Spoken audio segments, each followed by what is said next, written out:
ಗೃಹಲಕ್ಷ್ಮಿ ಯೋಜನೆ ಪಡೆಯಲು ಮನೆ ಒಡತಿಯರು ಬದುಕಿರುವುದರ ಪ್ರಮಾಣ ಪತ್ರ ಸಲ್ಲಿಸಬೇಕು ಎಂಬ ನಿಯಮ ಜಾರಿಗೆ ತರುವ ಸರ್ಕಾರದ ಕ್ರಮಕ್ಕೆ ವಿಪಕ್ಷ ನಾಯಕ ಆರ್ ಅಶೋಕ್ ತೀವ್ರ ಆಕ್ರೋಶ ವ್ಯಕ್ತಪಡಿಸಿದ್ದಾರೆ. ವಿಧಾನಸೌಧದಲ್ಲಿ ಈ ಕುರಿತು ಪ್ರತಿಕ್ರಿಯೆ ನೀಡಿದ ಅವರು, ಕಾಂಗ್ರೆಸ್ ಸರ್ಕಾರ ಅಧಿಕಾರಕ್ಕೆ ಬಂದ ಬಳಿಕ ಈಗಾಗಲೇ 2 ಲಕ್ಷ ಕೋಟಿ ರೂಪಾಯಿ ಸಾಲ ಮಾಡಿದೆ ಎಂದು ಆರೋಪಿಸಿದರು.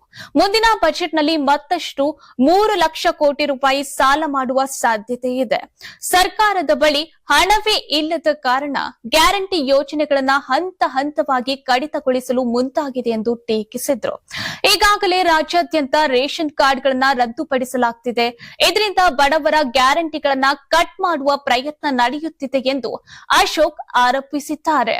ಜೊತೆಗೆ ಫುಟ್ಪಾತ್ ವ್ಯಾಪಾರಿಗಳ ಕಾರ್ಡ್ಗಳನ್ನು ರದ್ದುಪಡಿಸಲಾಗಿದೆ ಎಂದು ಹೇಳಿದ್ರು. ಕಾಂಗ್ರೆಸ್ ಸರ್ಕಾರವನ್ನು ತುಗ್ಲಕ್ ಸರ್ಕಾರ ಎಂದು ಕರೆದ ಅವರು, ಇದು ಬಡವರ ವಿರೋಧಿ ಸರ್ಕಾರವಾಗಿದೆ. ಮುಂದಿನ ದಿನಗಳಲ್ಲಿ ಇನ್ನಷ್ಟು ಕಟ್ ಮಾಡಿ ಬಡಜನರ ಮೇಲೆ ಹೊರೆ ಹಾಕುವ ನೀತಿಯನ್ನು ಸರ್ಕಾರ ಅನುಸರಿಸಲಿದೆ ಎಂದು ವಾಗ್ದಾಳಿ ನಡೆಸಿದ್ರು.